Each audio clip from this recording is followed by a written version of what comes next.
वो जैसे ही बाहर के दरवाजे तक उछलता हुआ पहुंचा तो सामने वाला मंजर देख के हैरान और परेशान तो हुआ, लेकिन उसकी कमर में एक ऐसी सर्द हवा का झोंका आया, उसको एक ऐसा खौफ सा महसूस हुआ। वो एकदम से परेशान हो गया कि उसने देखा कि सामने घास के ऊपर वो लड़की बैठी हुई है और प्लेट के अंदर गोश्त रखा हुआ है और वो गोश्त खा रही है। ऐसा गोश्त जिससे उसके मुंह के ऊपर भी खून लगा हुआ है। क्या वो किसी जानवर को कच्चा खा रही थी? क्या वो कच्चा गोश्त खा रही थी, या क्या ऐसा था कि उसके मुंह पे बकायदा खून लगा हुआ था? और जैसे ही उसने उसको देखा, दूर से ही वो खड़ा उसको देख रहा था, तो एकदम से वो शदीद खौफजदा हो गया कि ये क्या माजरा है। तो एकदम से जब उस लड़की ने देख लिया कि वो आ गया है और उसने भी देख लिया है, तो बिल्कुल रिलैक्स, बिल्कुल आराम से उठ के चलती हुई उसी की तरफ आना शुरू हो गई। और वो थर थर कांप रहा था, ये क्या मंजर है। लेकिन वो जब उसके पास आई, मुस्कुराई और अपने होंठ की तरफ इशारा किया जो फटा हुआ था। उसने उसको बताया कि उसका होंठ फट गया है, जिसकी वजह से ये खून निकल रहा है, और गोश्त उसके सामने किया तो ये तो वही गोश्त था शाम को जो उसने भी खाया हुआ था, भुना हुआ गोश्त जो उसने उसके लिए बनाया था। तब वो समझा कि वो गलत समझा है, उसके होंठ से खून निकल रहा था और वो गोश्त खा रही थी। वो उससे हैरान होकर बोला इशारों में कि रात के इस टाइम तुम बाहर ये क्यों खा रही हो। उसने पेट की तरफ इशारा किया कि मुझे भूख लगी थी, और उसको भी दे दिया और इतनी मोहब्बत से पेश किया। उस पे ऐसा जादू कर रही थी कि ना चाहते हुए भी, उसको भूख भी नहीं थी, फिर भी उसके कहने पे थोड़ा सा उसने खा लिया। लेकिन उस गोश्त के अंदर ऐसी लज्जत थी, उसने शाम को भी उसको खिलाया था, दिन को भी खिलाया था। फ्रिज के अंदर रखा हुआ जितना गोश्त था वो गोश्त पका रही थी, लेकिन ऐसा लजीज पका रही थी, ऐसा लजीज पका रही थी कि उसका दिल करता कि वो खाता ही जाए, खाता ही जाए। तब उसको एहसास हुआ कि वो इसलिए बाहर बैठी खा रही है जिस तरह मेरी हालत हुई है, मैं खाता ही जा रहा हूं, वो भी बैठी बाहर खा रही है। खैर, उसको लेके उसी तरह कंधे पे सहारा दे के वो उछलने की बजाय वो उसको लेकर बिस्तर तक आई और उसको सुला दिया और उसको कहा मैं ये बर्तन और हाथ और ये ठीक करके आती हूँ। थोड़ी देर के बाद वो लेटा रहा और वो वापस आई तो उसको कुछ ना कुछ लगा के, क्रीम वगैरह कुछ इधर से लगा के आई थी, और वो आके उसके पास लेट गई। अब वो सो चुकी थी। कैमन को भी नींद आ गई। लेकिन आज रात पता नहीं क्या हुआ, कैमन ने एक ख्वाब देखा। एक ऐसा अजीबो गरीब ख्वाब कि वो सोच भी नहीं सकता था। कि उसने देखा कि वो दोनों बिस्तर पे आके सो गए हैं, लेकिन रात का कोई पहर है और वो लेटी हुई लड़की आंखें खोली जाग रही है। उसकी आंखें वाइट सी हैं और वाइट की थोड़ी ही देर के बाद उसकी आंखें रेड सी हो गई हैं। वो उठ के बैठी है और चलती हुई कैमन के पांव के पास गई है। तभी उसने देखा कि उसके दो बड़े से दांत निकल आए हैं, ऊपर वाले दो दांत बड़े से निकल आए हैं, और उसने कैमन के पांव के ऊपर बंधी हुई पट्टी को खोलना शुरू कर दिया है। और पट्टी को खोलने के बाद उसने अपने दोनों दांत उसके पांव के उसी जख्म के अंदर गाड़ दिए हैं, और एक मुंह से इस तरह की आवाज आना शुरू हो गई है जैसे वो खून पी रही हो, ऐसी आवाजें। और एकदम से कैमन की आंख खुल गई। उसने देखा उसके बिस्तर पे उसके साथ सो रही है। ये एक सपना था, एक ख्वाब था जो बुरा सा उसने ख्वाब देखा था और वो डर सा गया था। खैर, वो फिर से सो गया। जब वो सुबह उठा तो उसको पता नहीं क्यों वो ख्वाब याद सा था। वो बहुत ही लविंग, बहुत ही केयरिंग पर्सन था, अपनी बीवी बच्चों से बहुत ज्यादा प्यार करने वाला बंदा था। लेकिन इस वक्त एक ऐसा जादू उस पर चला हुआ था जैसे वो उस किसी के जेरे असर हो, बीवी बच्चों को भूल चुका था। और इस माहौल में, इस माशरे में वैसे भी ऐसा होता है, बीवी जब खफा होकर चली जाती है तो वो फिर घर को ख़त्म करने की कोशिश करती है और एक लंबा प्रोसीजर चलता है। यहाँ पे ऐसा नहीं होता कि मार कुटाई होती है, लड़ाई होती है और उसके बाद ठीक हो जाता है। यहाँ पे ये मामला बड़े लंबे हो जाते हैं। ज़्यादातर मामलात में केस ख़त्म हो जाता है, बीवी अलग हो जाती है, कहती है मैंने नहीं रहना आपके साथ।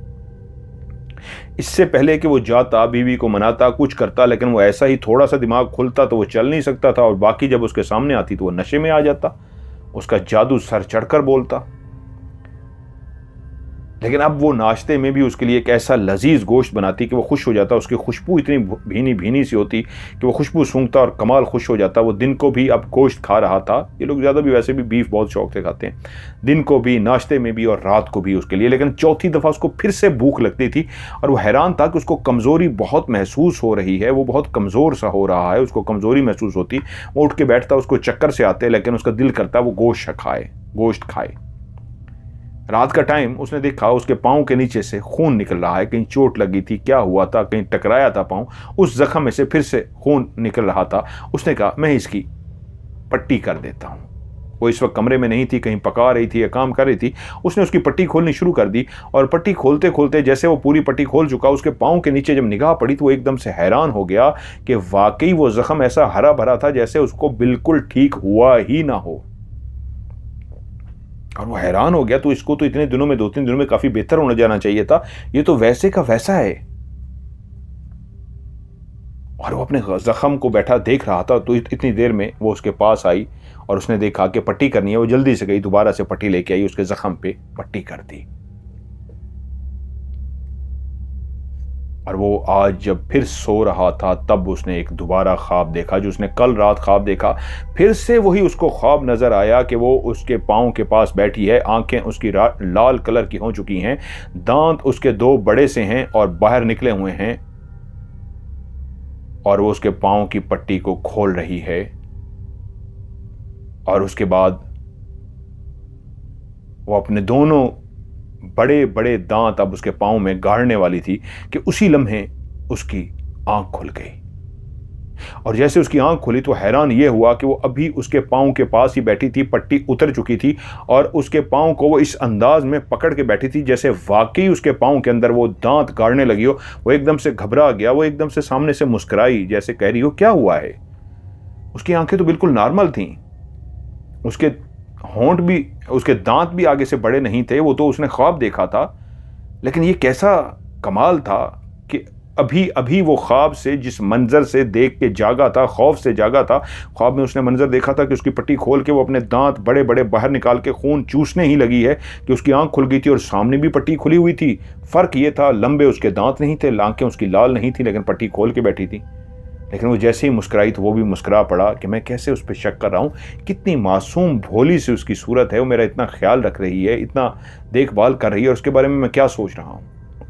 उसने देखा वो तो उसी वक्त दोबारा उसके पाँव पे पट्टी करना शुरू हो गई और उसने उसके पाँव पे पट्टी कर दी। और उसके बाद वो उसके साथ लेट गई। अब बहुत सारी बातें वो उससे पूछना चाहता था, लेकिन मसला ये था कि वो बोल नहीं सकती थी और वो अभी तक ये जान भी नहीं सका था कि वो जान के बोलती नहीं है, उसके ज़ुबान में मसला है, कोई ज़ुबान को समझ नहीं सकती। इसलिए वो इशारों से ही एक दूसरे से बात करते थे। एक हफ्ता गुजर गया, उसको इस बात की समझ ही नहीं आई कि कैसे ये एक हफ्ता बीता, कैसे दिन रात उसके गुजरे। बस वो एक नशे में था और पाँव वैसे भी उसका ज़ख्मी था कि इधर उधर कहीं जा तो सकता नहीं था। बस एक नशे में ही उसने एक हफ्ता गुजार दिया। बस ये था कि वो बहुत ज़बरदस्त किस्म का खाना खा रहा था, एक भुना हुआ गोश्त जो बहुत ही लजीज था। उसकी बीवी ऐसा नहीं बना सकती, तो इतना ज़्यादा नहीं खाता था, लेकिन इन दिनों में गोश्त बहुत ज़्यादा खा रहा था। एक दिन का टाइम था, उसने कहा अब काफ़ी बेहतर हो गया होगा पाँव, मैं उठूं, लेटा लेटा भी मेरी हालत ख़राब हो गई है, मैं थोड़ा सा चहलकदमी करूं, जैसे कैसे सहारा देके आहिस्ता आहिस्ता चलूं। वो उठ के आया आहिस्ता आहिस्ता चलने के लिए। वो शायद घर में नहीं थी, बाहर थी, कहाँ थी, उसने उसको आवाज़ें भी नहीं दी। वो आहिस्ता आहिस्ता चलते हुए पानी पीने के लिए फ्रिज के पास गया। उसको याद आया बड़े दिन हो गए हैं, मैंने शराब भी नहीं पी और रात को ऐसी मस्ती मेरे ऊपर छाती है, जो मेरी एक आदत होती थी, शराब पी के सोता था, तो उसके बगैर ही ऐसा नशा चढ़ता है मुझे कि समझ ही नहीं आती। उसको भूख लग रही थी, उसको प्यास लग रही थी। उसने कहा पानी भी पीता हूं और फ्रिज में जो बचा हुआ खाना होगा जो पका के रखती थी, वो मैं खाना भी ले लेता हूं। वो जैसे ही फ्रिज के पास, जैसे कैसे आहिस्ता आहिस्ता चलता चलता फ्रिज के पास पहुंचा, उसने फ्रिज खोला। सामने वाकई खाना जो उसने बना के रखा था काफी ज्यादा था, वो रखा हुआ था। लेकिन जैसे ही उसने खाना देखा और प्लेट बाहर निकालने लगा तो एकदम से उसको शदीद एक करंट सा लगा। उसने देखा वो जो भुना हुआ गोश्त था उसके पीछे एक छोटी सी हाथ की, ये जो सबसे छोटी उंगली होती है कटी हुई उंगली भी उस गोश्त के पीछे रखी हुई थी। वो एकदम से घबरा गया कि ये किसके हाथ की ऐसी उंगली थी जैसे किसी छोटे बच्चे के हाथ की उंगली होती है, जो कटी हुई उस प्लेट में रखी हुई थी। और एकदम से वो घबरा गया और प्लेट उसके हाथ से गिर गई। लेकिन उसी लम्हे उसकी निगाह जब वो प्लेट को झुक के उठाने के लिए नीचे हुआ तो एकदम से उसकी निगाह पड़ी कि फ्रिज के अंदर तो जो भी उसकी बीवी और वो गोश्त लेके आए थे वो तो सारा का सारा गोश्त वैसे का वैसे रखा हुआ था। एक हफ्ते में तो बिल्कुल खत्म होने वाला हो जाना चाहिए था, या थोड़ा बहुत रह जाना चाहिए था। हर वक्त तो वो खा रहे थे, वो तो थोड़ा थोड़ा खाते। उसकी बीवी जिस अंदाज में पकाती तब जाके शायद 1.5 हफ्ता या 2 हफ्ते चलता। वो तो सुबह दोपहर शाम ही खाए जा रहे थे, और कभी तो 4-4 दफा खाए जा रहा था। इस हिसाब से तो ये खत्म हो जाना चाहिए था। उसने देखा फ्रिज तो गोश्त से भरा हुआ है। तब वो परेशान हुआ, अगर गोश्त से भरा हुआ है तो फिर गोश्त कहां से आया है? ये मार्केट तो जाती नहीं है, घर में होती है, फिर ये गोश्त कहां से लेके आती है? और ये इंसान की उंगली? वो कांप गया, उसका दिल जोर जोर से धड़क रहा था। उसके अंदर पहली दफा एक खौफ की लहर दौड़ी। उसने प्लेट को उठाया, उंगली को उसी तरह उठा के उसके अंदर रखा और फ्रिज के अंदर उस प्लेट को रख के फ्रिज बंद कर दिया। और जल्दी से फ्रिज से दूर हो गया कि कहीं उसको पता न लगे कि मैंने देख लिया है। वो शायद उस वक्त घर के अंदर मौजूद नहीं थी। उसने उसको आवाजें नहीं दी। वो आहिस्ता आहिस्ता उस तरह लंगड़ाता हुआ, उछलता हुआ जैसे कैसे अपने बिस्तर तक पहुंच गया। लेकिन अब वो बैठा मुसलसल कांप रहा था। ये क्या माजरा है? ये क्या मंजर है? अब उसको कुछ समझ नहीं आ रहा था कि जो मैंने देखा है ये क्या है। उसका वहम 100 तरह के उसके दिमाग के अंदर खदशात और ख्यालात आ रहे थे।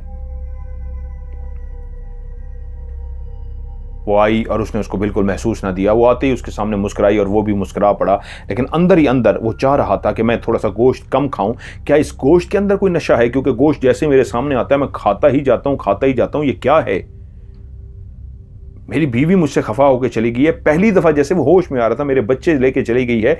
एक औरत के पीछे मैं ऐसा दीवाना हुआ हूं, ऐसे नशे में आ गया हूं कि मुझे कुछ समझ ही नहीं आ रहा। मैं उसके साथ रहे जा रहा हूं, मैंने पता तक नहीं किया ये कौन है, कहां से आई है, क्या माजरा है, मुझे देखना है। फिर उसने खाना उसके सामने रखा और उसने उसके सामने इस अंदाज में ड्रामा किया जैसे वो खा रहा हो, लेकिन उसने खाना खाया नहीं, थोड़ा सा खाया उसको दिखाने के लिए। और ऐसा ही उसने रात को किया।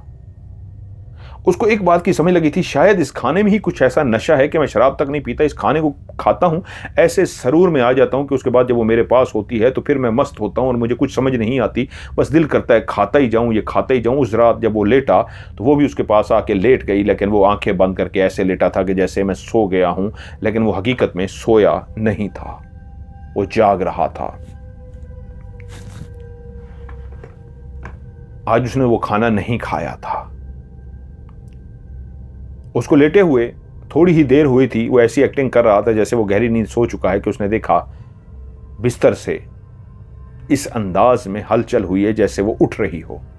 उसने हल्की सी आंख खोल के देखा, वो वाकई उठ रही थी। वो उठी है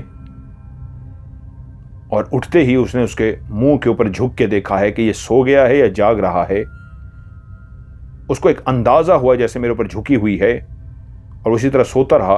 तब उसने देखा वो चलती हुई उसके पांव के पास गई है और उसने पांव की उसकी पट्टी हटानी शुरू कर दी है। वो अंदर ही अंदर कांप गया कि जो मैंने ख्वाब में देखा था क्या ये सच होने जा रहा है? अगर मैंने कुछ हरकत की, इसको महसूस होने दिया, मैं जाग रहा हूं, तो ये तो मुझे मार डालेगी। अगर ऐसा है तो मुझे देखना है कि करती क्या है। और वही हुआ जो उसने ख्वाब में देखा था। उसने पट्टी उतारी और उसने हल्की सी आंख खोल के देखा तो उसके 2 बड़े दांत बाहर निकल आए थे और वो दांत उसके पाँव के अंदर उसने गाड़ दिए। जब वो दोनों दांत उसके पाँव के अंदर गाड़ रही थी उसको शदीद तकलीफ हुई, लेकिन वो इस अंदाज में पड़ा रहा कि हरकत की तो ये मार देगी। और उसके मुंह से वैसी ही आवाजें आ रही थी जैसे वो खून पी रही हो। और जब वो खून पी चुकी तो उसने उसके पाँव के ऊपर दोबारा पट्टी कर दी। और उसके बाद वो उठ के उसके पास आई आके उसके मुंह को आहिस्ता से खोला। वो नींद में था और उसने देखा, उसने उसके मुंह को खोला और उसने मुंह खोल दिया और उसने अपने मुंह से चंद खून के कतरे जो उसी के थे, उसके थे, उसको नहीं पता, उसने उसके मुंह के अंदर डाल दिए। अब वो जाग तो रहा था लेकिन सब कुछ बर्दाश्त इसलिए कर रहा था, हल्का सा भी इसको महसूस कराया मुझे मार देगी, और वो 2-3 कतरे जब उसके मुंह में आए तो वो जैसे कैसे निगल गया, लेकिन वो जानता था उसको उल्टी आने वाली है, लेकिन चुप करके पड़ा रहा। और उसके बाद वो चलती हुई बाहर की तरफ गई। जब वो कुछ देर उसी तरह लेटा रहा और उसको एहसास हो गया वो बाहर हो गई है, चली गई है, तो वो आहिस्ता से अपने बिस्तर से उठा। बहुत ही आहिस्ता आहिस्ता चलता हुआ इस अंदाज में बाहर की तरफ गया कि उसको महसूस तक ना हो कि मैं बाहर आ रहा हूं। और तब उसने देखा वो जो नीचे तय खाने का दरवाज़ा था, वो जो फट्टा सा था जिसके नीचे रास्ता था, वो ऊपर हटा हुआ है, वो यकीनन नीचे चली गई थी। और जैसे ही वो आहिस्ता आहिस्ता चलता हुआ उस तय खाने के करीब पहुंचा तो उसको एक अजीबो गरीब सी बदबू उस तय खाने से आ रही थी। वो समझ गया ये इंसान नहीं है, ये कोई और मखलूक है और इसका एक ही हल है, मुझे अपने आप को इससे बचाना है। उसी वक्त किचन के अंदर से जाके उसने एक बड़ी सी सबसे तेज धार जो छुरी थी वो उठाई और उसने अपने हाथ के पीछे छुपा ली। अब उसने कहा उस पाँव के ऊपर मुझे जोर रखना ही होगा, मैं लड़खड़ा तो सकता नहीं, जंप तो मार के, छलांगे मार मार के तो जा नहीं सकता, उसको पता लग जाएगा, मुझे चुपके से जाना है, बाहर मैं भाग नहीं सकता। मदद के लिए फ़ोन बूथ जो लगे हुए थे वो दूर दूर थे, घर में टेलीफोन तो था नहीं, उन फ़ोन बूथ पे जाके वो बात कर सकता था। इस वक्त वो जाता, पकड़ा जाता, उसको पकड़ लेती। उसने कहा मुझे इसका सामना करना है और मुझे अपने आप को बचाना है। वो आहिस्ता आहिस्ता उस तय खाने के दरवाजे तक पहुँचा और फिर आहिस्ता आहिस्ता आहिस्ता नीचे उतरना शुरू हो गया, इस अंदाज में कि उसको पता भी ना लग सके कि वो नीचे जा रहा है। नीचे उतरते उतरते उतरते जब वो बिल्कुल आखिरी सीढ़ी पे पहुंचा तो उसके सामने एक इंतहाई खौफनाक भयानक मंजर था। उसने देखा एक छोटा सा कोई बच्चा जिसका धड़ सर अलग हुआ पड़ा था और वो बैठी उसको खा रही थी। उसके जिस्म से कई जगहों से गोश्त को ऐसे काट के हटा दिया गया था जिससे उसको अंदाज़ा हुआ कि वो जो गोश्त खाता रहा है, फ्रिज तो भरा पड़ा रहा है, इसका मतलब है वो इंसान का जो गोश्त पकाती रही है खुद भी खाती रही है और उसको भी खिलाती रही है, और वो शौक से खाता जा रहा था, खाता जा रहा था। शायद उसके मुंह में वो जो खून के कतरे डाल के आई थी, उस खून की लज्जत थी या क्या था कि वो भी गोश्त का दीवाना हो गया था और गोश्त खाता जा रहा था। नीचे पहुंच के उसको तब समझ आया वो गोश्त इंसानी बच्चे का गोश्त था जो वो उसको खिला रही थी और वो बैठी खा रही थी। और उसी तरह जैसे खून पीते हुए उसके मुंह से शड़प शड़प की आवाजें आ रही थी, इसी तरह वो चबाए जा रही थी और खाए जा रही थी, कच्चा खून बैठी खा रही थी। तब उसको वो याद आया कि उस दिन वो जो बाहर बैठी भी खा रही थी, उसने होंठ का बहाना कर लिया था, वो कच्चा गोश्त ही खा रही थी और उसके ऊपर कुछ उसने भुना हुआ गोश्त भी रखा हुआ था मिक्स, और उसको उसने भुना हुआ गोश्त दिया था, कच्चा वो खा गई थी। जब उसने उसको देख भी लिया था तब भी वो खाती रही थी, इसका मतलब वो कच्चा गोश्त खा गई थी। अभी वो बैठी खा रही थी और जैसे उसने देख लिया उसको सारा मंजर समझ आ गया कि इंसान का गोश्त मुझे खिलाती रही है। अब उसके दिल की धड़कन बहुत तेज़ थी, वो बहुत शदीद खौफजदा तो था। अब ऐसा लम्हा आ गया या अब वो नहीं या वो नहीं, दोनों में से किसी एक को मरना था।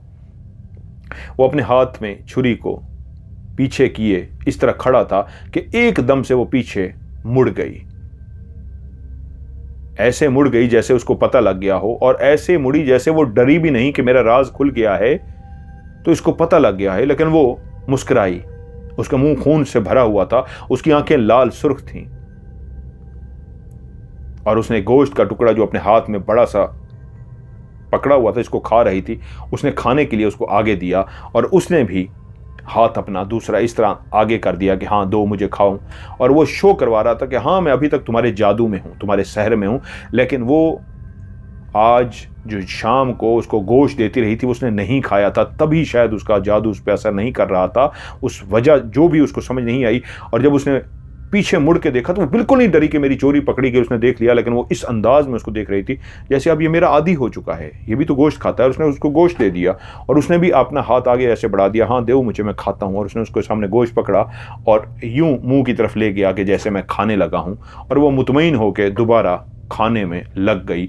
और यही लम्हा था उसके पास जब वो चौकन्ना खड़ा हुआ था। उसने अपने हाथ में, कांपते हुए हाथ में, उसने जोर से उस चाकू को पकड़ा और पीछे उसकी गर्दन पे सीधा वार किया। इतने जोर से वार किया कि चाकू उसकी सीधी गर्दन के अंदर चला गया।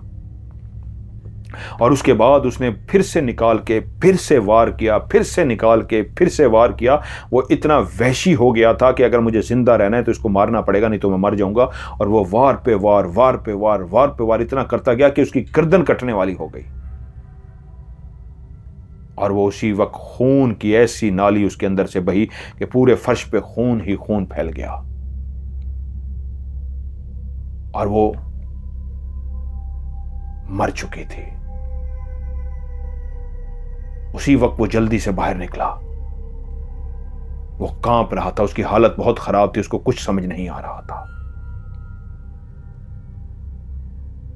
वो बाहर निकला, अपने बिस्तर पे आके बैठ गया। वो कहता है मैं ऐसे हिलता रहा, बैठ के मुसलसल हिलता रहा, बैठ के हिलता रहा, हिलता रहा। सुबह हो गई।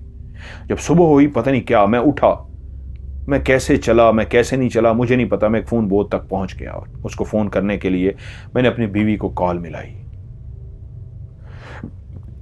बीवी ने दूसरी तरफ से फ़ोन उठाया तो केवन ने रोते हुए अपनी बीवी से कहा, मेरी आखिरी दफ़ा सिर्फ बात सुन लो, उसके बाद ज़िंदगी भर मुझसे बात ना करना। उसने उसको सारे वाक़ियात जो उसके ऊपर गुजरे थे सारे के सारे सुना दिए।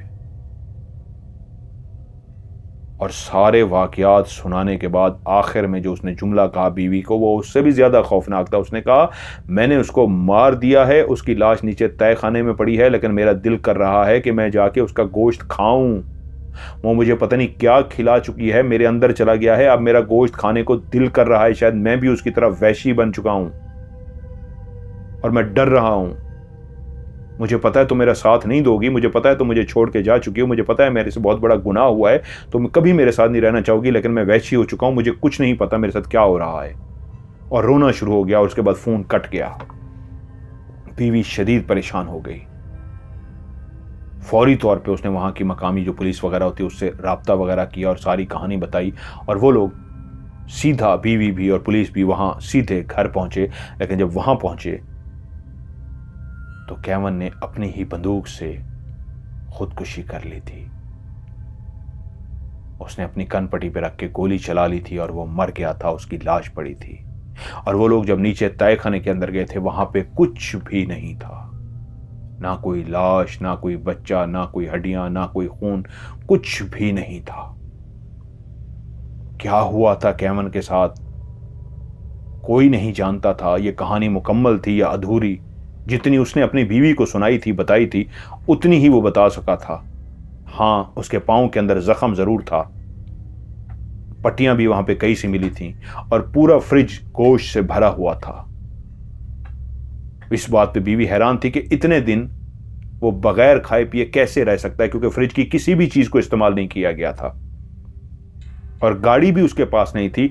मार्केट में कोई चीज खरीदने के लिए अगर उसको जाना भी पड़ता तो वो पैदल जा नहीं सकता था, उसको गाड़ी की जरूरत थी और मार्केट बहुत दूर थी, पैदल तो सवाल ही नहीं पैदा होता था। तो फिर वो इतने दिन कैसे गुजारता रहा था। फ्रिज में से भी कोई चीज, अगर वो फ्रिज की चीजें खाता रहता फिर भी समझ आती जी फ्रिज से खाता रहा है।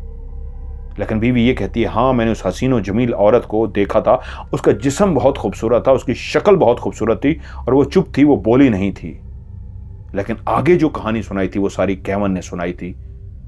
ये कहानी में उलझी हुई बात थी। तो फिर वो खाता कहां से रहा था? और जब वो लोग पहुंचे तो उससे पहले ही वो अपने आप को खत्म क्यों कर चुका था? उसने इंतजार क्यों नहीं किया था? क्या उसके अंदर ये एक वहशत सी तारी हो गई थी, कहीं मैं अपनी बीवी बच्चों को या कहीं किसी और इंसान को ना खा जाऊं? क्योंकि वो आखिरी लम्हे जब रो रहा था और उसने बीवी को चौंका देने वाली बात बताई थी कि अब मेरे अंदर तलब शुरू हो गई और मैं डर रहा हूं मैं इंसान को ना खा जाऊं। तो पता नहीं, शायद इसी खौफ की वजह से कि मैं किसी इंसान को ना खा जाऊं, क्या उसने इसी वजह से खुदकुशी कर ली थी, या जो कुछ उसके साथ होता रहा था वो कोई जादुई मंजर था, हकीकत में था, उसका दिमाग उलट गया था, या क्या हुआ था? कोई भी इस मामले में नहीं जानता था, लेकिन यह है केवन मर चुका था।